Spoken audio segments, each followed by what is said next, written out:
नमः शिवाय, ओम नमः शिवाय, ओम नमः शिवाय, ओम नमः शिवाय।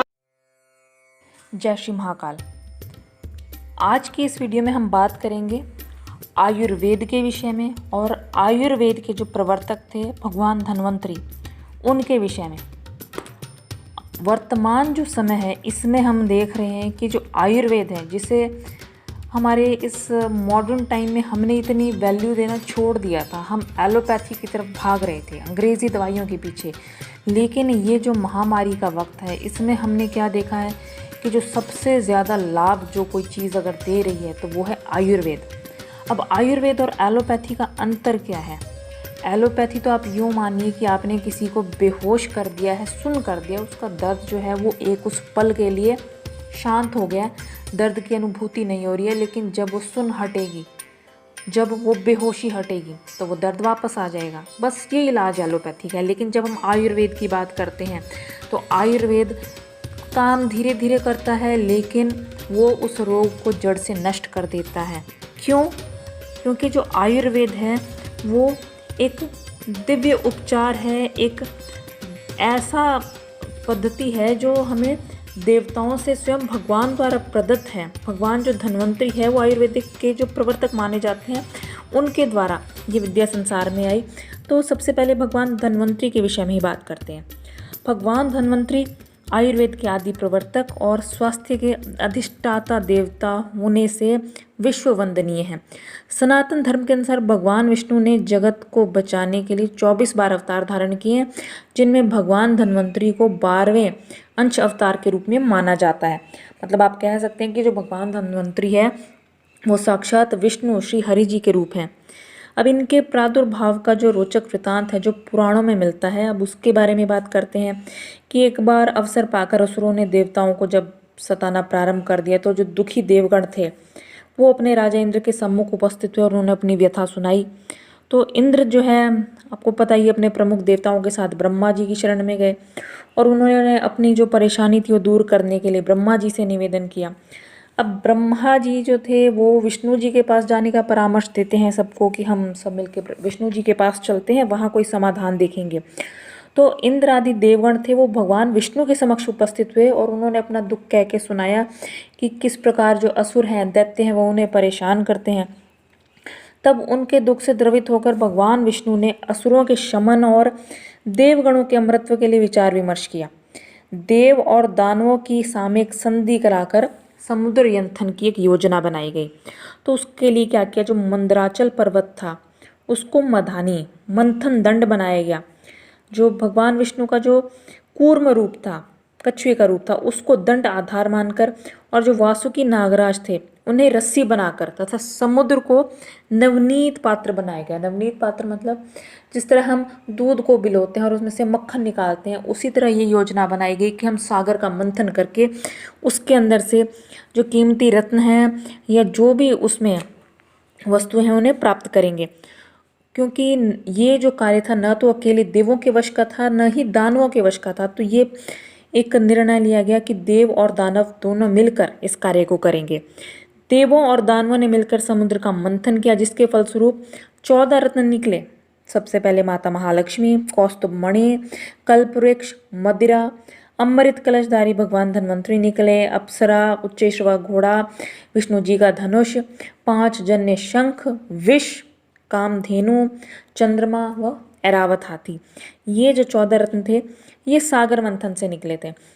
अब समुद्र मंथन से सर्वप्रथम सबसे पहले जो था वो हलाहल विष निकला।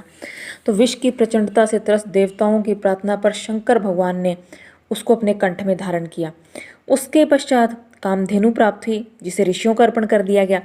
फिर आया उच्चैश्रवा घोड़ा, जिसे दैत्यराज बाली को सौंप दिया गया। इसके बाद प्रसिद्ध गजराज ऐरावत प्राप्त हुआ, जो इंद्र को दे दिया गया। कौस्तुभ मणि विष्णु भगवान को और कल्प वृक्ष देवताओं को समर्पित किया गया। अप्सरा भी देवताओं को प्राप्त हुई। लक्ष्मी जी आई तो उन्हें प्रजापालक जो हमारे भगवान विष्णु हैं उनके साथ सानिध्य दिया गया। फिर वारुणी मदिरा निकली, जो असुरों को सौंप दी गई। शराब जो थी वो असुरों को प्रिय थी, उन्हें दे दी गई।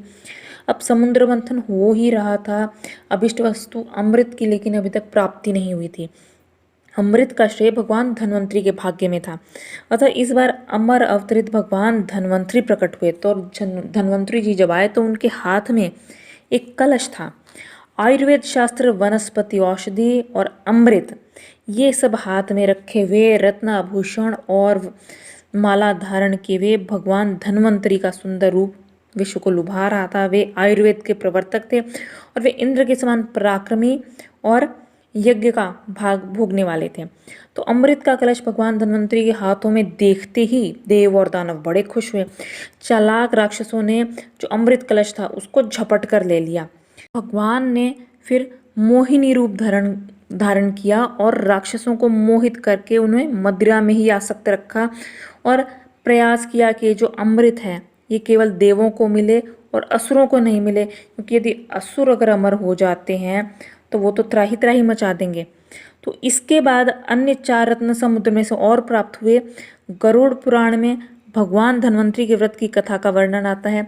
उसके अनुसार ऋषियों के पूछने पर विष्णु जी ने कहा कि पृथ्वी और स्वर्ग में रोगों के कारण दुखी मानवों व देवों की दशा से आर्द्र होकर महायोगी नारद जब विष्णु जी के पास गए और उन्होंने बीमारियों से ग्रस्त थे जो प्राणी थे उनके निरोग होने का उपाय पूछा कि भगवान ये जो लोग दुखी हैं, ये जो बीमारियों से त्रस्त हो रहे हैं, आखिर ये ठीक कैसे होंगे, इनका उपाय क्या है, निदान क्या है इसका।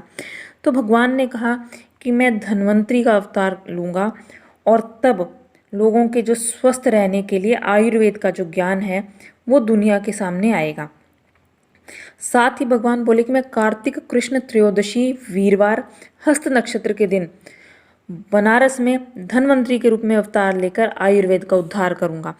तो नारद जी ने भगवान धन्वंतरी की पूजा विधि, उसका फल, नियम, समय तक पूर्व में किसने किया आदि प्रश्न पूछे और भगवान ने फिर बताया कि मैं धनतेरस के दिन प्रकट होऊंगा और उसी दिन वो जो धन्वंतरी का जो प्रकट दिवस है धनतेरस का है वो माना जाता है और उस दिन उनकी पूजा की जाती है।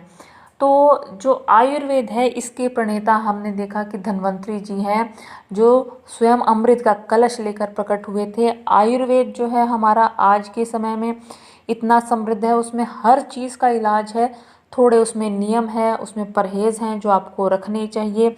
एक बहुत ज़्यादा शोध का विषय है, लेकिन क्योंकि इसे ज़्यादा प्रमोट नहीं किया जाता, जब गवर्नमेंट लेवल पे काफ़ी ऐसी दवाइयाँ हैं आयुर्वेद में जिन पर गवर्नमेंट ने बैन लगाया हुआ है, जिन्हें प्रयोग नहीं किया जा सकता है, आयुर्वेदाचार्य उनका प्रयोग नहीं कर सकते हैं, वरना शायद पता नहीं कितनी बीमारियों का जो इलाज है वो और ज़्यादा आसानी से किया जा सके। अब यदि हम आपको बिल्कुल एक नॉर्मल चीज़ के बारे में बात बताती हूँ, जैसे हरियाणा पंजाब का जो हमारा ये जो उत्तर भारत का एरिया, यहाँ पर जो भांग है बहुत ही ज़्यादा मात्रा में उगती है, अपने आप से ही ज़मीन में यहाँ पे भांग के पौधे हो जाते हैं। तो जो भांग हम इसे किस चीज़ से जोड़ते हैं, हम नशे से या जो शिवरात्रि पे भांग पीना इन चीज़ों से जोड़ते हैं, लेकिन जो भांग है वो बहुत ज़्यादा बीमारियों में लाभदायक सिद्ध होती है। विदेशों में तो जो भांग का जो तेल है उसके प्रयोग करके कैंसर के दर्द से पीड़ा जो है उससे निजात पाई गई है। कैंसर की जो तकलीफ़ है वो भांग के तेल से बहुत ज़्यादा उसमें फ़ायदा मिलता है, बहुत से उसकी तकलीफ़ बिल्कुल कम हो जाती है। लेकिन जब कोई भी ऐसी चीज़ जो नेचुरल है, जिसका इतना खर्चा नहीं है, आपको नेचुरल मिल रही है और उससे फ़ायदा हो रहा है, तो ये जो दवा कंपनियां हैं ये क्या करती हैं, ये उस पर बैन लगवा देती हैं, गवर्नमेंट उस चीज़ को बैन कर देती है। तो विदेशों में इस तरह के बहुत ऐसे केसेस आए थे जहाँ पे जो कैनबीज़ है इसको बैन कर दिया गया, जो भांग है उसका यूज़ नहीं कर सकते आप दवा के रूप में।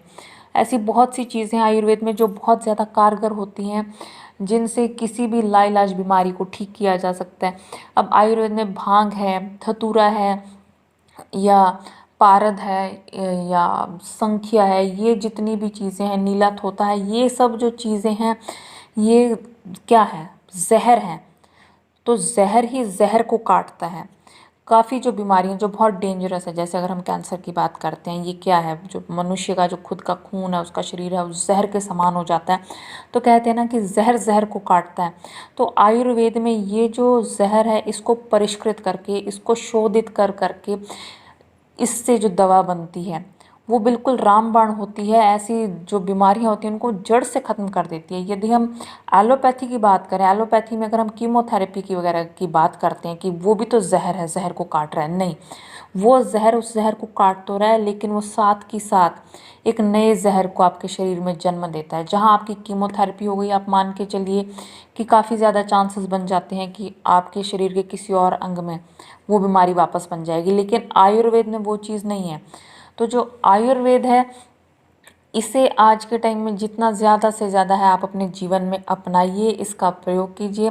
और जो भगवान धन्वंतरी हैं, इनकी पूजा और अर्चना और आराधना भी की जाती है, मंत्र इनके किए जाते हैं।